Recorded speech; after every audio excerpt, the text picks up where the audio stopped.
দীর্ঘদিন প্রেমের পর যোগাযোগ বন্ধ করে দেওয়ায় প্রথম স্বামীকে তালাক দিয়ে বিয়ের দাবিতে প্রেমিকের বাড়িতে হাজির হন প্রেমিকা তানিয়া। চাঁপাইনবাবগঞ্জ জেলার গোমস্তাপুর উপজেলার রহনপুর পৌর এলাকার নুনগোলায় এই ঘটনা ঘটে।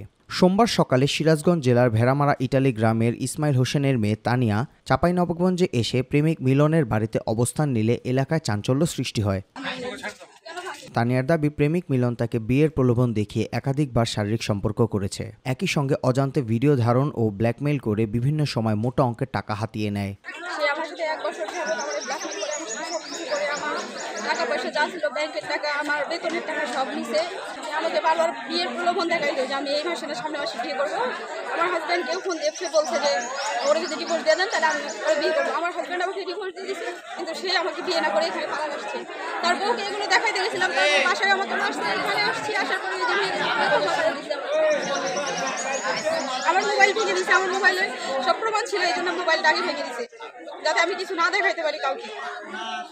মিলনের সাথে তানিয়ার সম্পর্ক থাকলেও কোনো প্রকার অর্থনৈতিক লেনদেন হয়নি দাবি করেছে মিলনের স্ত্রী। হ্যাঁ, আমি তো সবই জানতাম না, আমাকে তখন বলেনি। ওরা যা আবার জোড়া লেগে গেছে আমি কিন্তু জানতাম না। যদি যোগাযোগ করিস তাহলে তুই আমাকে পাবি না, আমাকে হারাবি। পরে এগুলো সব মনে করেন ছবি টবি সব দিয়ে দিল। অত মান সম্মান নাই, আমারও নাই, মনে করেন চাকরিও না। কারণ মেয়ে ব্ল্যাকমেল করছে, কারণ মেয়ে তো খারাপ। মানে মেয়ে এর আগেও 2-3 জনের সাথে ধরা খেয়েছে। এগুলো তো আর আমরা জানতে চাই না, এগুলো মানুষই বলে যে ওই মেয়েটা খারাপ।